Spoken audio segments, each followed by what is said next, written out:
Hello class 10 student, आज हम stats chapter start कर रहे हैं, जिसमें मैं सबसे पहले आपको बताऊंगी स्टैटिस्टिक्स में हमें करना क्या होता है। तो स्टैटिस्टिक्स का मतलब होता है मेज़र ऑफ सेंट्रल टेंडेंसी। यहाँ पे हम सीखेंगे सेंट्रल टेंडेंसी को हम कैसे मेज़र करेंगे। तो जैसे आप सबको पता होगा कि जब हम स्टैटिस्टिक्स चैप्टर पढ़ते हैं तो उसमें हमें 3 चीज़ें फाइंड करनी होती हैं, mean, median and mode. And हमें मीन फाइंड करने के हमारे पास 3 मेथड्स हैं। पहला है डायरेक्ट मेथड, दूसरा है शॉर्टकट मेथड और तीसरा मेथड जो है वो है हमारा स्टेप डेविएशन मेथड। तो अभी हम सबसे पहले मीन को फाइंड करना सीखेंगे तीनों मेथड से, डायरेक्ट मेथड से, शॉर्टकट मेथड से एंड स्टेप डेविएशन मेथड से।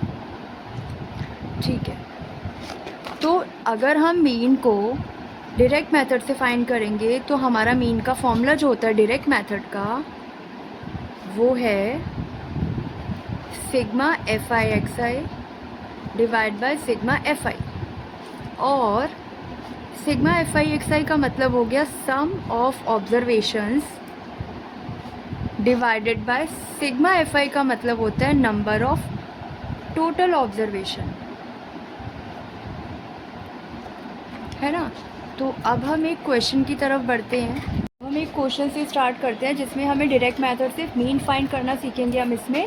ये क्वेश्चन क्लास 10th के बोर्ड में कभी बेसिक क्वेश्चन नहीं आता, पर इससे हमें एक कॉन्सेप्ट क्लियर हो जाएगा कि हम लोग डायरेक्ट मेथड से मीन कैसे फाइंड करते हैं। अब हम अपने क्वेश्चन को करने की कोशिश करते हैं। तो हमें series x I and F I given है, वही हम लिख रहे हैं 4, 6, 9, 10 एंड 50।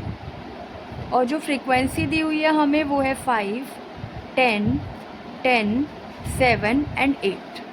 अब हम सबसे पहले क्वेश्चन सॉल्व करने से पहले फार्मूला लिख लें ताकि हमें पता चल जाए कि हमको क्या क्या फाइंड करना है।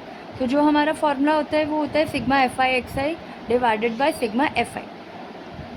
तो फार्मूले के हिसाब से हम चीज़ों को निकालेंगे। Sigma f i x i का मतलब हो गया एफ आई और एक्स आई का समेशन चाहिए इनको मल्टीप्लाई करके। तो अब हम एफ आई एक्स आई निकालेंगे। It means f i multiply x i. तो हमें दोनों चीज़ें गिवन है क्वेश्चन में। तो एफ आई है हमारा 5 एंड एक्स आई है 4, दैट इज़ 20। यहाँ पर हमारा एफ आई है 10 एंड एक्स आई है 6, दैट इज़ 60।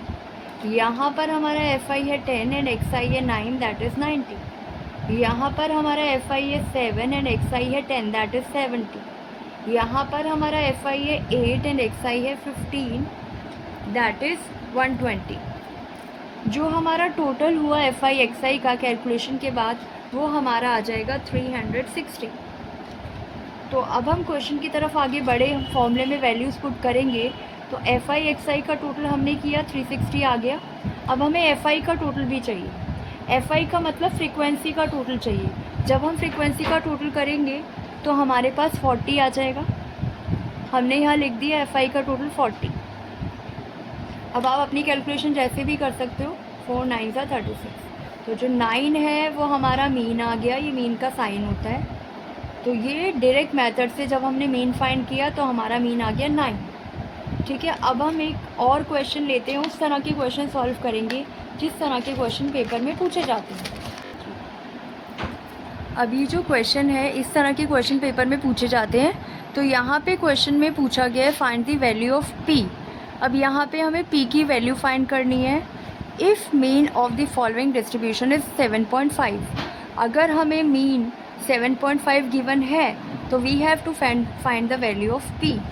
तो चलो हम अपने क्वेश्चन की तरफ बढ़ते हैं। हमें एक्स और एफ पहले की तरह गिवन है, तो पहले जो हमें गिवन है हम उसको उतार लेते हैं। फ्रीक्वेंसी दी है हमारी एक्स आई दी हुई है 3, 5, 7, 9, 11 एंड 13।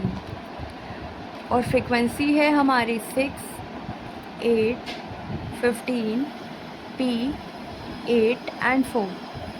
अभी हमें फाइंड करना है मीन। तो जो इस तरह के क्वेश्चन होते हैं जहाँ पे हमें पी की वैल्यू फाइंड करनी है या क्यू की वैल्यू फाइंड करनी है या हमें ए फाइंड करना है, वहाँ पे हम डायरेक्ट मेथड का यूज़ करते हैं और अपना मीन निकाल लेते हैं। तो हमें पता है हमारा डायरेक्ट मेथड का फॉर्मूला क्या है। तो सबसे पहले हम फॉर्मूला लिख लेते हैं, sigma f i x I divided by sigma f आई। तो ठीक है, अभी हम सिग्मा एफ आई एक्स आई हमें निकालना है, तो एफ आई एक्स आई निकाल लेते हैं पहले हम। एफ आई एक्स आई का मतलब फ्रीक्वेंसी को हम एक्स आई से मल्टीप्लाई करेंगे। तो एफ आई हमारे पास 6 है, एक्स आई 3 है, दैट इज़ 18। यहाँ पर फिर से हमारे पास एफ आई 8 और एक्स आई 5 है, दैट इज़ 40। यहाँ पे एफ आई हमारे पास 15 है एंड एक्स आई 7 है, दैट इज़ 105।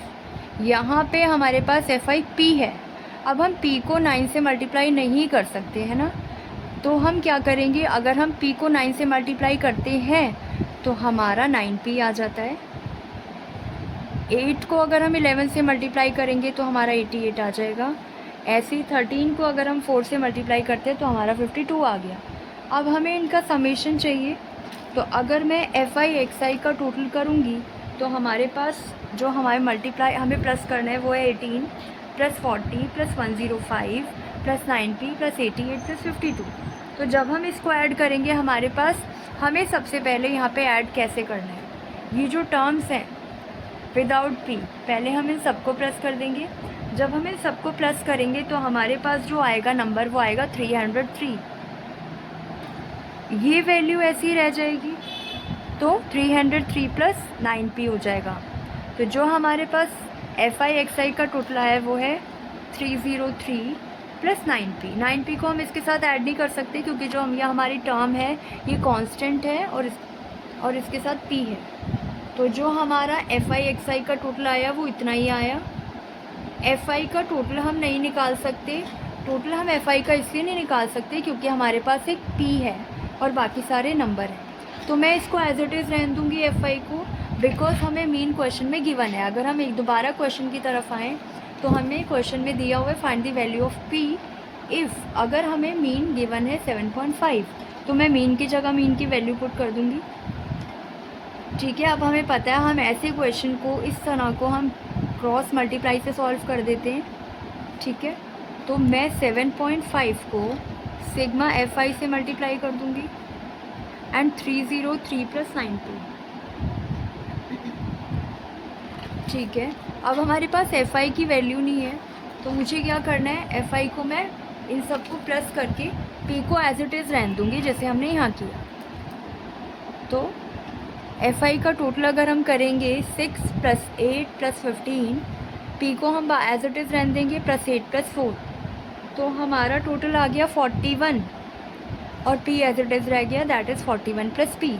तो अब हम यहाँ पे 41 प्लस p लिख देंगे एंड 303 प्लस 9p हमने निकाला हुआ। अब हमें ब्रैकेट सॉल्व करना होता है तो हम पहले इसको इससे मल्टीप्लाई करेंगे। It means 7.5 into 41 plus 7.5 into p, 303 plus 9p। अब हमारे पास दो टर्म्स हो गई p की। तो अगर मैं 41 को 7.5 से मल्टीप्लाई करती हूँ तो मेरे पास क्या आ जाएगा, मेरे पास आ जाएगा 307.5। ठीक है, प्लस 7.5 को अगर हम p से मल्टीप्लाई करते हैं तो 7.5p आ जाएगा। 303 एज इट इज़ है, यहाँ पे 9p भी एज इट इज़ है। अब हमारे पास p की दो टर्म्स हो गई तो हम इनको आपस में सॉल्व कर सकते हैं। 307.5 यहीं पर है, 303 एक कांस्टेंट टर्म है, इसको मैं इज इक्वल्स टू के इधर लेके आऊँगी तो ये अपना साइन चेंज कर लेगा। यहाँ पे प्लस है तो यहाँ के माइनस हो गया, ये 9p है is equals to 7.5p is equals to के इधर आएगा तो ये भी अपना साइन चेंज कर लेगा, ये यहाँ प्लस था यहाँ जाके माइनस हो जाएगा। अब हम इसको सॉल्व करेंगे तो 307.5p में से अगर हम 303 माइनस कर देंगे, sorry it's not 307.5p, it's only 307.5। तो अगर मैं 307.5 को 303 में से माइनस कर दूंगी तो मेरे पास कितना आ जाएगा, मेरे पास आ जाएगा 307.5 में से 303.0, मेरे पास आ गया 4.5 एंड 9p माइनस 7.5p 1.5। ठीक है, तो P डिवाइड में आ गया 4.5 डिवाइडेड बाय 1.5। अब हम पॉइंट हटा के ज़ीरो लगा सकते हैं, अपने हिसाब से कैलकुलेशन कर सकते हैं यहाँ पे। तो P की वैल्यू आ जाएगी